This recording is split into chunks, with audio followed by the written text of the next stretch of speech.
Hi guys, good morning, good afternoon, good evening. कैसे हैं सब लोग? आई होप आप सब अच्छे होंगे। मैं भी एकदम अच्छा हूं। चलिए इस वीडियो में हम रिवाइज करेंगे AS26 जैसा कि आपको दिख रहा है। अभी तक हम रिवीजन चार्ट रिवीजन के कई सारे अकाउंटिंग स्टैंडर्ड्स को रिवाइज कर चुके हैं। ग्रुप 1 के सारे अकाउंटिंग स्टैंडर्ड्स को हमने पूरी तरीके से रिवाइज कर लिया था। अब हम ग्रुप 2 के अकाउंटिंग स्टैंडर्ड्स को रिवाइज करना शुरू कर चुके हैं, जिसमें से मुझे याद आ रहा है कि हमने AS7 को, AS9 को, AS14 को, राइट, हमने AS17 को, हमने ये 4 AS रिवाइज किए हैं। AS14 मतलब अमेलगमेशन की बात कर रहा हूं मैं। अब हम ये रिवीजन आगे बढ़ा रहे हैं और हम रिवीजन करेंगे इस वीडियो में AS26 इंटेंजिबल एसेट्स का। मुझे अच्छे से पता है कि आप सभी लोग यही चाह रहे हैं, बहुत ही जल्दी से जल्दी मैं आप सबको बाकी सारे चार्ट रिवीजन वीडियोस प्रोवाइड कर दूं यूट्यूब पर। मुझे कई सारे बच्चे मैसेजेस कर रहे हैं कि सर प्लीज सारे के सारे चार्ट रिवीजन वीडियोस जल्दी से जल्दी प्रोवाइड करिए। इन द मीनवाइल हुआ ये कि मैं जानता हूं कि पिछले लगभग 6 से 7 दिन से मैंने रिवीजन वीडियो कोई अपलोड किया नहीं है, क्योंकि मैं पहले भोपाल में था। Now I have been shifted to Pune again. मेरी छुट्टियां खत्म हो गई, वापस से मैं शिफ्ट हो गया पुणे। अब मैं एक्चुअली जब पुणे वगैरह शिफ्ट हुआ तो थोड़ा सा सेटिंग्स वगैरह करनी थी, स्टूडियो फिर से बनाना था, तो उसमें थोड़ा टाइम लग गया। चलिए अब मेरा रेगुलर वीडियो आपको मिलता जाएगा और जल्दी से जल्दी आपको सारे वीडियोस मिल जाएंगे। चलिए स्टार्ट करते हैं AS26 intangible assets. Guys, AS26 intangible assets से एक चीज याद आती है। Yes, wait a minute.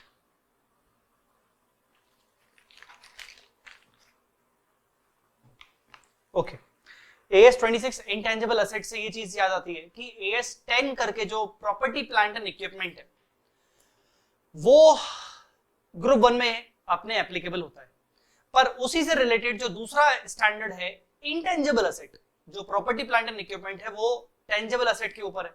तो इंटेंजिबल असेट का जो स्टैंडर्ड है वो ग्रुप 2 में एप्लीकेबल है। चलिए उसके रिगार्डिंग कुछ इंपॉर्टेंट बातें समझते हैं कि क्या क्या AS26 में हमें पढ़ने वाली चीजें हैं। 7 कंडीशंस ऑफ इंटेंजिबल एसेट्स। बच्चों देखो, सबसे पहले आपको ये पता होना चाहिए कि इंटेंजिबल आइटम को इंटेंजिबल असेट मानने के लिए कौन कौन सी कंडीशंस फुलफिल करनी पड़ती है। कोई भी इंटेंजिबल आपका इंटेंजिबल असेट तब होता है जब उसमें कुछ 7 कंडीशंस फुलफिल हो।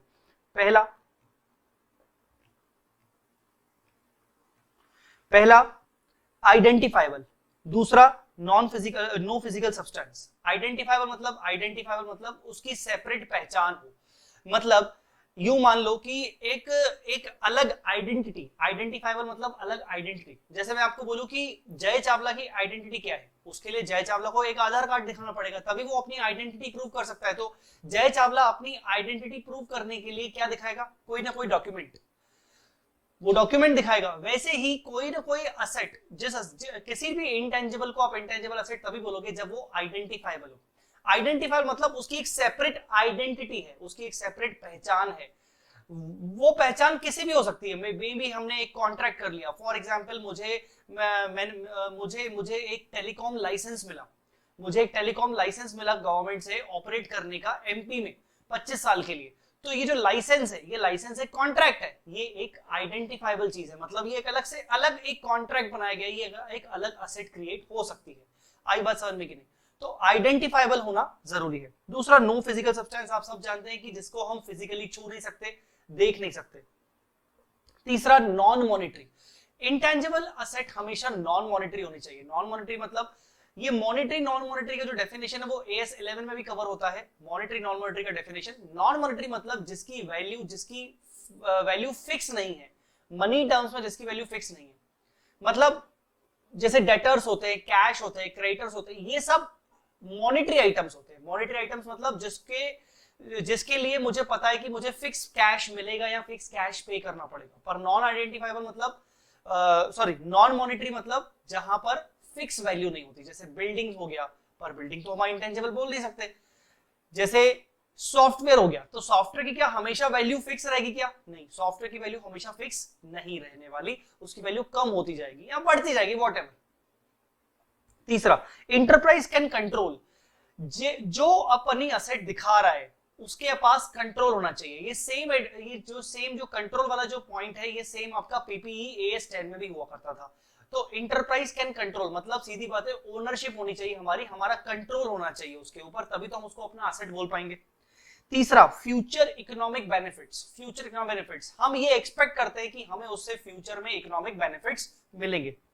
हेल्ड फॉर यूज, हम उसको बेचने के लिए नहीं रखे हैं अपने पास, हम उसको यूज करेंगे अपने बिजनेस में, held for use.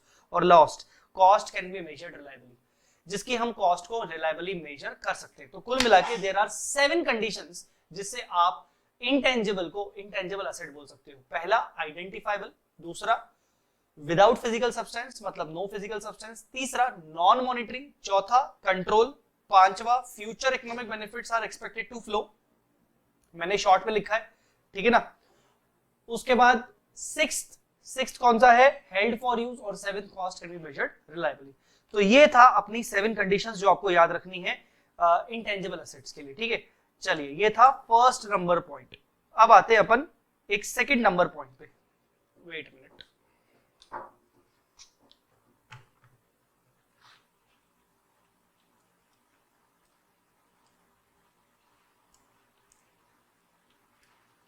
Second number point पे आते हैं।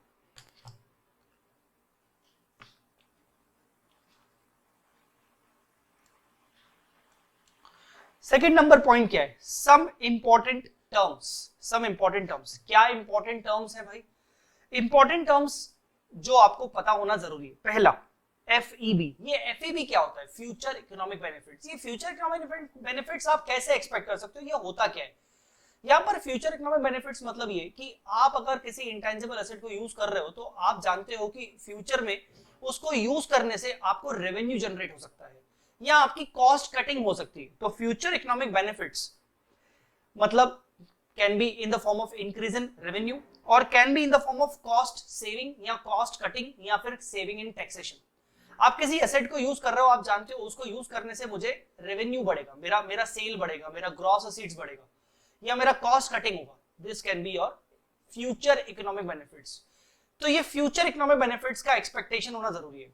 किसी भी इंटेंजिबल को इंटेंजिबल एसेट बोलने के लिए आपके पास ये पता होना चाहिए कि मुझे क्या इससे फ्यूचर में इकोनॉमिक बेनिफिट्स मिलेगा कि नहीं। अगर बेनिफिट नहीं मिलेगा तो वो मेरा इंटेंजिबल एसेट नहीं है, वो मेरा एसेट ही नहीं है, ठीक है।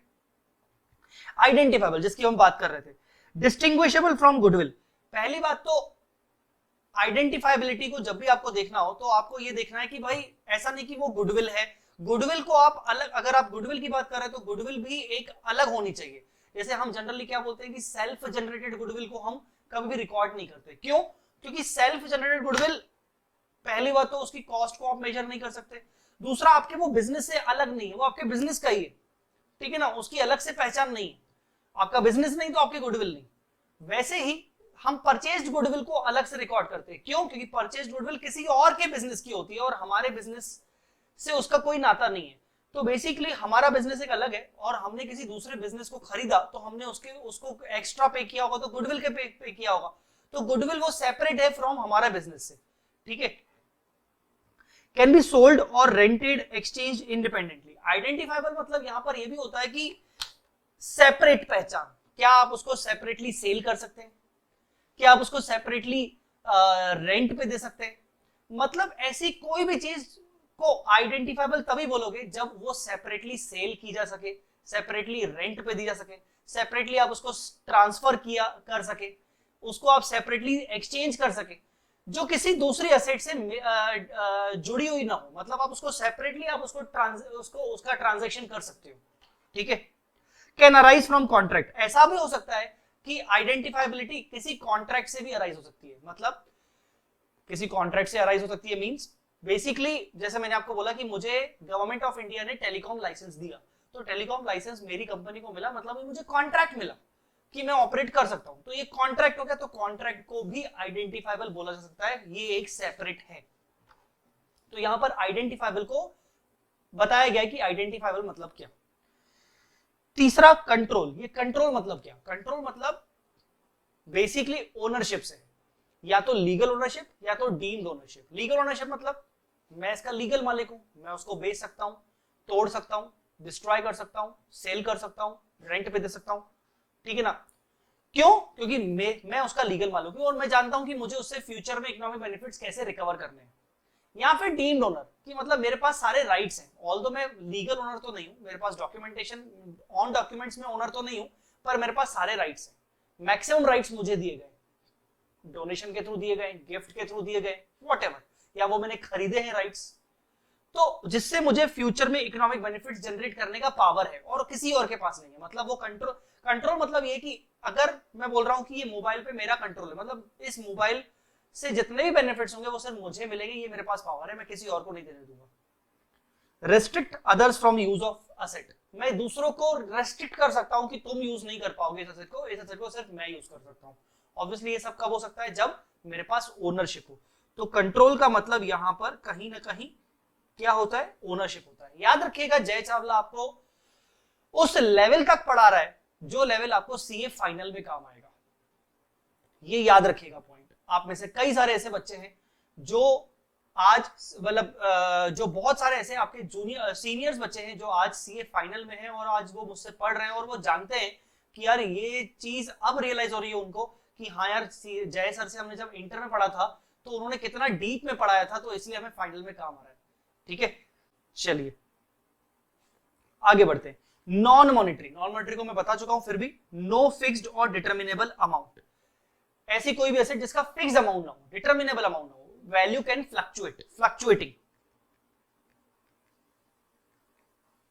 फ्लक्चुएटिंग। चलिए अब तीसरे पॉइंट पर आते हैं। तीसरा पॉइंट क्या कहता है, एक second, yes, recognition and measurement of intangible asset. Intangible asset का रिकॉग्निशन और मेजरमेंट कैसे होगा? किसी भी इंटेंजिबल एसेट को रिकॉर्ड करने के लिए, मतलब इंटेंजिबल को इंटेंजिबल एसेट मानने के लिए अपन ने देखा 7 कंडीशंस है। अब उसको रिकॉर्ड कब किया जाएगा, रिकॉग्निशन, उसको रिकॉर्ड कब करेंगे, if and only if probable to expect future economic benefits, cost can be measured reliably. हम तो ये पढ़ चुके हैं, ये तो उन 7 कंडीशंस में। तो टेक्निकली वो जो 7 कंडीशंस थी उसमें जो 7th वाली कंडीशन है और जो उसमें 5th वाली कंडीशन है वो वही है। किसी भी इंटेंजिबल एसेट को रिकॉर्ड तब करोगे जब आप उस एसेट से फ्यूचर में इकोनॉमिक बेनिफिट्स एक्सपेक्ट कर रहे हो, आपको पता है कि फ्यूचर में वो आपको इकोनॉमिक बेनिफिट्स देगा, और दूसरा आप उसकी कॉस्ट को रिलायबली मेजर कर सकते हो। मेजर कैसे करोगे? इंटेंजिबल एसेट को फर्स्ट टाइम रिकॉर्ड किस पे करोगे? कॉस्ट पे, ओरिजिनल कॉस्ट। आई बात समझ में? आइए इसी पे आगे पढ़ते हैं। How to measure the cost, intangible asset की कॉस्ट में क्या क्या आएगा? डिपेंड करता है सर, डिपेंड करता है मतलब डिपेंड करता है कि आपने इंटेंजिबल एसेट को परचेज किया है या फिर आपने इंटेंजिबल एसेट को इंटरनली जनरेट किया है। सर इंटरनली जनरेटेड मतलब गुडविल, सर उसको तो रिकॉर्ड ही नहीं करते। हाँ बिल्कुल सर। और ब्रांड, सर उसको भी रिकॉर्ड करते क्या? नहीं। तो सर फिर यहां पर बात क्या हो रही? रिसर्च एंड डेवलपमेंट की। इंटरनली जनरेटेड इंटेंजिबल एसेट में सबसे इंपॉर्टेंट होता है रिसर्च एंड डेवलपमेंट, जिसको रिकॉर्ड किया जा सकता है।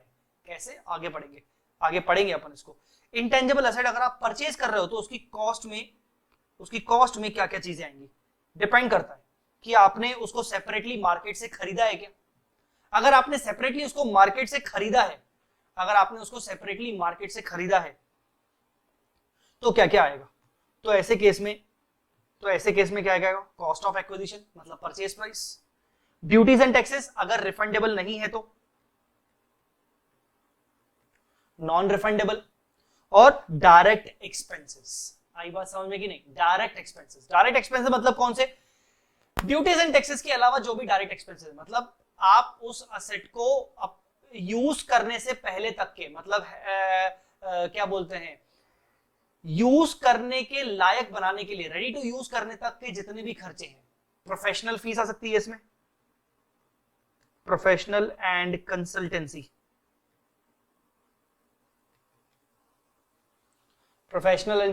फीस। आई बात समझ में? क्लियर?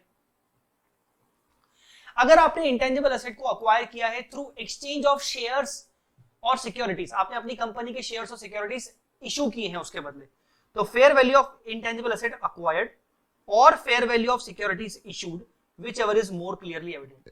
यहाँ टेक्निकली एएस तो ये कहता है कि जो फेयर वैल्यू आपको ठीक बता रही है, जो इंटेंजिबल एसेट आपने लिया है उसका फेयर वैल्यू, या जो आपने सिक्योरिटी इशू की है, शेयर इशू किया, उसका फेयर वैल्यू, जो दोनों में से ज्यादा सही है, ज्यादा रिलायबल है।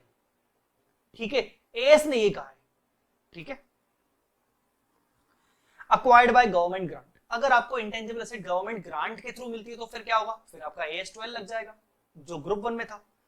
अगर आपको कंसेशनल रेट पे मिला, अगर आपने इंटेंजिबल एसेट को ग्रांट में मिला कंसेशनल रेट, मतलब मान लीजिए 50 लाख की एसेट आपको 20 लाख में मिली, तो आप उसको 20 लाख पे रिकॉर्ड करोगे, कॉस्ट ऑफ एक्विजिशन। आई बात समझ में? आई बात समझ में कि नहीं? ठीक है, फ्री ऑफ कॉस्ट, अगर आपको intangible asset free of cost मिली तो एएस 12 कहता है कि आप उसको नॉमिनल वैल्यू पे रिकॉर्ड करोगे। Nominal value can be 1 rupee, 10 rupee वगैरह वगैरह। ठीक है, असेट्स एक्सचेंज्ड, अगर आपने इंटेंजिबल एसेट खरीदा उसके बदले आपने कोई अपना टेंजिबल एसेट दिया, ठीक है ना, या कोई दूसरा इंटेंजिबल एसेट दिया, आपने पीपीई दिया, व्हाटएवर, उधर तो आपका सिक्योरिटीज था, तो यहां पर भी वही fair value of intangible asset acquired और fair value of asset given up whichever is more clearly evident. Again बोल रहा हूं, यहां पर आपको एएस तो ये कहता है कि दोनों में से जो फेयर वैल्यू ज्यादा क्लियरली एविडेंट हो, पर मैं आपको बता दूं क्वेश्चन सॉल्व करते वक्त आपको एसेट गिवन अप को फर्स्ट प्रायोरिटी देनी है। किसको? एसेट गिवन अप को आपको फर्स्ट प्रायोरिटी देनी है, ये बात याद रखिएगा, आपको एसेट गिवन अप को फर्स्ट प्रायोरिटी देनी है। ठीक है, next, acquired in an amalgamation, अब ऐसा भी होता है कि एक कंपनी ने दूसरी कंपनी को टेक ओवर किया, दूसरी कंपनी का बिजनेस ले लिया, उस दूसरी कंपनी के जब बिजनेस को लिया तो उसके बिजनेस में सामने वाली कंपनी के बिजनेस में भी तो कोई इंटेंजिबल एसेट हो सकती है एग्जिस्टिंग, अगर एग्जिस्टिंग इंटेंजिबल एसेट होगी तो वो उसको फेयर वैल्यू पे रिकॉर्ड करेंगे, अगर वो आइडेंटिफाइबल होगी। मान लीजिए मैंने आपकी कंपनी को टेक ओवर किया, आपकी कंपनी में ऑलरेडी कॉपीराइट्स पड़े, कुछ ट्रेडमार्क्स रखे हुए, मैं जब उनको रिकॉर्ड करूंगा तो मैं उनको फेयर वैल्यू पे रिकॉर्ड करूंगा, अगर वो आइडेंटिफाइबल है, मतलब सेपरेट पहचान है, और अगर आइडेंटिफाइबल नहीं है तो वो फिर गुडविल होनी चाहिए, परचेज गुडविल। जैसे मैंने आपको पे किया 500 करोड़, आपके बिजनेस से मुझे मिला नेट एसेट्स 480 करोड़ का, तो 20 करोड़ मैंने आपको ज्यादा पे किया, दैट विल बी गुडविल। तो डिपेंड करता है, if recognition criteria fulfilled, purchase method at fair value, merger method at book value. हाँ, ये भी है कि जो इंटेंजिबल एसेट को मैंने टेक ओवर किया है, अगर परचेज मेथड मैंने अप्लाई किया है तो उसको मैं फेयर वैल्यू पे रिकॉर्ड करूंगा, अगर मर्जर मेथड है, पूलिंग ऑफ इंटरेस्ट मेथड, तो मैं उसको बुक वैल्यू पे रिकॉर्ड करूंगा। रिकॉग्निशन क्राइटेरिया नॉट फुलफिल्ड, मतलब वो आइडेंटिफाइबल है ही नहीं। नॉट आइडेंटिफाइबल मतलब मींस नॉट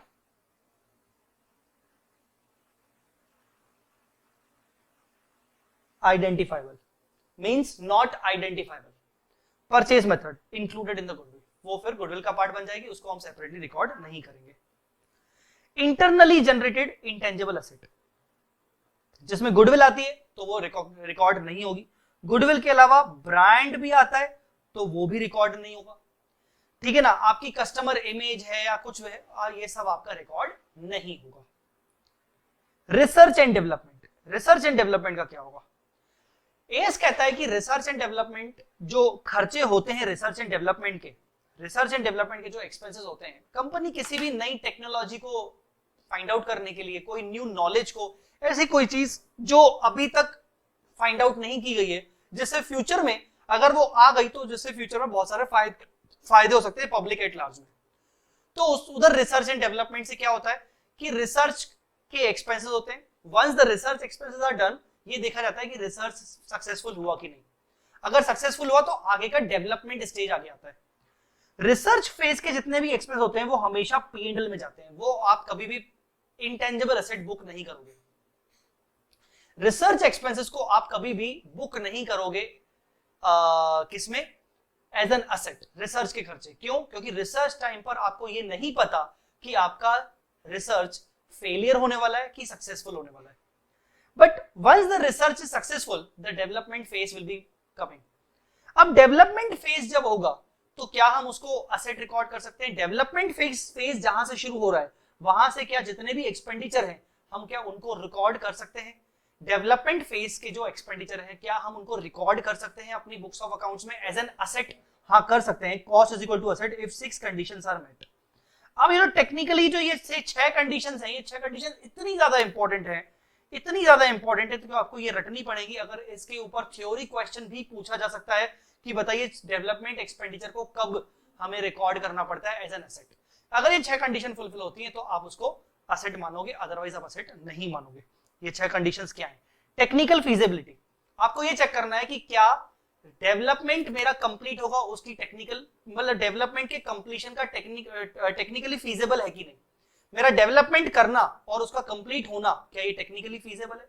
क्या लगता है कि टेक्निकली वो जितनी भी टेक्निकलिटीज है वो क्या उनसे पार कर जाएगा? जितनी भी स्टेजेस हैं डेवलपमेंट की क्या ये कंप्लीट हो जाएंगी?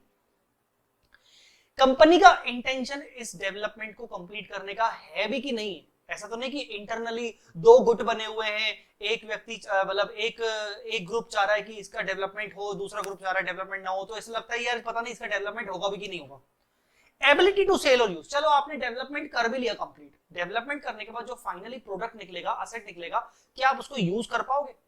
क्या आप उसको सेल कर पाओगे? क्या मार्केटेबल कर पाओगे कि नहीं कर पाओगे? आपकी एबिलिटी है कि नहीं? ठीक है ना। Generation of future economic benefits, अगर आप उसको मार्केट में सेल कर पाओगे या फिर उसको आप यूज कर पाओगे इंटरनली, जिससे आप प्रोडक्ट्स बनाओगे, तो आप ये बताइए कि आप फ्यूचर इकोनॉमिक बेनिफिट्स कैसे जनरेट करोगे? How you will generate the future economic benefits? उसके कुछ डेमो वगैरह तो दो, कुछ डेमोन्स्ट्रेशन दो। एडिक्वेट रिसोर्सेस, क्या आपको डेवलपमेंट कंप्लीट करने के लिए फाइनेंशियल रिसोर्सेस हैं अच्छे खासे? ऐसा तो नहीं कि फंड्स ही नहीं है। और last, cost can be measured reliably, क्या आप कॉस्ट जो भी डेवलपमेंट एक्सपेंडिचर है उसको रिलायबली मेजर कर सकते हो कि नहीं? ये लास्ट वाला एक तरीके से फॉर्मल है, फॉर्मेलिटी है, cost can be measured reliably वाला पॉइंट। तो क्योंकि कहीं ना कहीं आप तो खर्चे कैश में ही करोगे ना, बैंक से कैश में ही करोगे ना, तो आप क्यों नहीं रिलायबली मेजर कर सकते हो? कर सकते हो। ठीक है, चलिए, so this was the important point जिसपे आपको फोकस करना है, रिसर्च एंड डेवलपमेंट। आइए अपन अगले पेज पे आते हैं। रिसर्च एंड डेवलपमेंट वाला पॉइंट हो गया, ये मतलब हमने देख लिया कि how to measure the cost, cost वाला मेजरमेंट हो गया। चलो इंटेंजिबल एसेट को हमने एक बार रिकॉर्ड कर लिया, हो गया ना रिकॉर्ड। अब क्या करें? ईयर एंड होगा, उसको अमोर्टाइजेशन करना पड़ेगा। जैसे आप अपनी पीपीई को डेप्रिसिएशन लगाते हो तो वैसे ही इंटेंजिबल एसेट को अमोर्टाइज करना पड़ेगा। अमोर्टाइज मतलब एक्सपेंस ट्रीट करना, इंटेंजिबल एसेट को थोड़ा थोड़ा राइट ऑफ करना। उसके लिए आपको ये 4 बातें याद रखनी है। अमोर्टाइजेशन का मेथड, अमोर्टाइजेशन का पीरियड, अमोर्टाइजेशन के केस में रेसिडुअल वैल्यू, और review of method and period. सबसे पहले मेथड, आप अमोर्टाइजेशन कैसे करेंगे? आप किसी भी इंटेंजिबल एसेट को कैसे अमोर्टाइज करेंगे? जैसे डेप्रिसिएशन के मेथड होते हैं एसएलएम, डब्ल्यूडीवी, वैसे ही इंटेंजिबल एसेट में क्या मेथड होता है? एएस कहता है कि सबसे बेहतर है कि आप जो फ्यूचर में इकोनॉमिक बेनिफिट्स एक्सपेक्ट कर रहे हो उसका कोई ना कोई पैटर्न होगा ना, कि फर्स्ट ईयर में आपको कितना इकोनॉमिक बेनिफिट्स होगा, या तो अमाउंट के फॉर्म में, या तो प्रोडक्शन के फॉर्म में, या तो किसी रेशियो के फॉर्म में, कि आने वाले 5 साल तक मैं 1:2:3:4 के रेशियो में करूंगा। कोई ना कोई तो पैटर्न होगा, उस पैटर्न के प्रपोर्शन में आप इंटेंजिबल एसेट की कॉस्ट को अमोर्टाइज करो। पर अगर वो पैटर्न आपके पास नहीं है, या आप वो पैटर्न फाइंड आउट नहीं कर सकते हो, आपको इतना पता है कि फ्यूचर में इकोनॉमिक बेनिफिट्स होंगे, पर क्या पैटर्न में होंगे आप जज नहीं कर सकते हो, तो ऐसे केस में आप एसएलएम लगा लो। इसके ऊपर कई सारे क्वेश्चंस हैं, आपको मिल जाएंगे आपकी बुक में और आते भी हैं। पीरियड, किसी भी इंटेंजिबल एसेट को अमोर्टाइज करने के लिए मैक्सिमम कितना पीरियड आप लेना चाहिए? द बेस्ट इज कि वो उसका पीरियड आप पहले खुद ही देखिए कि उसकी इंटेंजिबल एसेट की कोई लीगल लाइफ है कि नहीं है। क्या उसकी कोई लीगल लाइफ है? लीगल लाइफ मतलब जैसे मान लीजिए मुझे कोई कॉन्ट्रैक्ट मिला, मुझे टेलीकॉम लाइसेंस मिला, तो टेलीकॉम लाइसेंस मेरे लिए क्या इंटेंजिबल एसेट है? बिल्कुल, क्योंकि वो उसको पाने के लिए मैंने पे किया होगा सरकार को। तो वो इंटेंजिबल एसेट की लीगल लाइफ कुछ हो सकती है क्या? बिल्कुल, 25 साल मान लीजिए मुझे लाइसेंस 25 इयर्स के लिए मिला, दैट्स इट, बस आप 25 इयर्स में उसको अमोर्टाइज करिए। तो क्या उसकी कोई लीगल लाइफ है क्या आपके पास कोई एविडेंस है क्या कि उसकी कोई लीगल लाइफ है? तो उतना वो पीरियड होगा। पर अगर आपके पास कोई लीगल लाइफ का एविडेंस नहीं है, उसकी कोई लीगल लाइफ ही नहीं है, तो आप ज्यादा से ज्यादा 10 साल एक्सपेक्ट कर सकते हो, 10 साल एस्टिमेट कर सकते हो उसकी लाइफ। 10 साल एग्जैक्ट नहीं बोला, बच्चे इसको गलत पढ़ते हैं। 10 years, it is not more than 10 years. It can be 8 years, 9 years, 10 years, 7 years, 6 years, whatever. Generally up to 10 years. If more than 10 years, provide proper evidence plus estimate recoverable amount annually and provide for impairment loss through P&L। यहां लिखा गया है कि भाई अगर आप 10 साल से ज्यादा लाइफ मानते हो तो आप उसको ये भी देखोगे कि उसका हर असेट का हर साल के एंड में रिकवरेबल अमाउंट कितना है। अगर आप असेट को बेचते हो तो कितना पैसा मिलेगा, उसका इम्पेयरमेंट वगैरह लगाना पड़ेगा। रेसिडुअल वैल्यू, क्या इंटेंजिबल असेट की कोई रेसिडुअल वैल्यू हो सकती है? जनरली नहीं। हम हमेशा मान के चलेंगे कि इंटेंजिबल एसेट की रेसिडुअल वैल्यू 0 होगी। हाँ, अगर आपको कोई थर्ड पार्टी कमिटमेंट मिला है पहले से ही कि यार after 5 years, 7 years, 10 years, 12 years, 25 years आपसे ये इंटेंजिबल एसेट कोई खरीद लेगा, कितने अमाउंट में खरीदेगा, या कोई एक एस्टिमेट वैल्यू है कोई थर्ड पार्टी कमिटमेंट का, या फिर आपको पता है कि इसका after end of useful life या जितना आप यूज करोगे उसके बाद आप इसको बेच सकते हो क्योंकि इसका मार्केट रहेगा जो आज भी है, और उस मार्केट के थ्रू आप उसका वैल्यू निकाल सकते हो, तो आप उसका रेसिडुअल वैल्यू ले सकते हो। Last, review of method and period. What is this review of method and period? आपने इंटेंजिबल एसेट को अमोर्टाइज किया किसी न किसी मेथड के बेस पे। क्या मेथड था? एसएलएम, पर वो तो सेकंड प्रायोरिटी थी। फर्स्ट प्रायोरिटी क्या थी? फर्स्ट प्रायोरिटी थी फ्यूचर इकोनॉमिक बेनिफिट्स के पैटर्न में किस तरीके से आपको पैटर्न मिले, किस तरीके से आपको बेनिफिट्स का पैटर्न आपने सेट किया है, आपको बेनिफिट्स कैसे कैसे मिलेंगे। तो जो आपने ये डेप्रिसिएशन मेथड मतलब अमोर्टाइजेशन मेथड आपने जो बनाया है, इसको हर साल के एंड में कम से कम साल में एक बार आपको रिव्यू करना है। क्या ये पैटर्न अभी भी वही है? क्या मुझे कुछ चेंजेस करने की तो जरूरत नहीं है? पिछले साल जो मैंने पैटर्न डिसाइड किया था वही पैटर्न है? ऐसा तो नहीं मुझे एसएलएम पे आना चाहिए, या पहले मैंने एसएलएम पे अप्लाई किया था अब तो ऐसा तो नहीं कि मुझे फ्यूचर इकोनॉमिक बेनिफिट्स का एक्सपेक्टेड पैटर्न मिल चुका है, ठीक है ना? ऐसा review of method and period. आपने पिछले साल अज्यूम किया था लाइफ 12 इयर्स, अब एक साल हो चुका तो 11 इयर्स बचना चाहिए। ऐसा तो नहीं कि 11 इयर्स नहीं है, टेक्निकली 8 इयर्स होने चाहिए सिर्फ। तो आपको at least once in a year review करना है। अगर रिव्यू करके कोई भी चेंजेस आते हैं तो उन चेंजेस को आप चेंजेस इन अकाउंटिंग एस्टीमेट बोलोगे। क्या बोलोगे? Changes in accounting estimate. इसके नीचे आप लिख सकते हो इफ फाउंड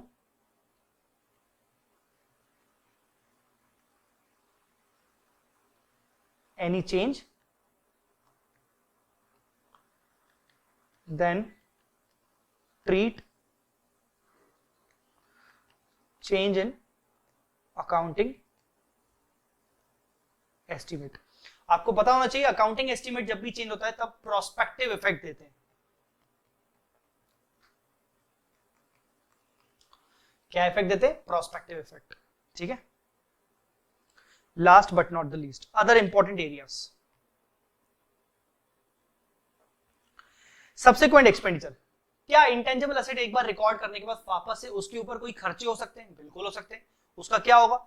आप उन एक्सपेंडिचर को कैपिटलाइज तभी करोगे जब आपको लगता है कि जो existing pattern of future economic benefits आपने एक्सपेक्ट किया था, या एग्जिस्टिंग आपने फ्यूचर इकोनॉमिक बेनिफिट्स का जो कैपेसिटी एक्सपेक्ट किया था उससे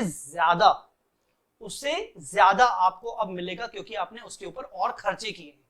तो एक्सपेंडिचर करने से अगर आपको लगता है कि फ्यूचर इकोनॉमिक बेनिफिट्स का फ्लो बढ़ जाएगा तो आप उसको कैपिटलाइज कर सकते हो, अदरवाइज आप उसको पीएनएल में डालोगे।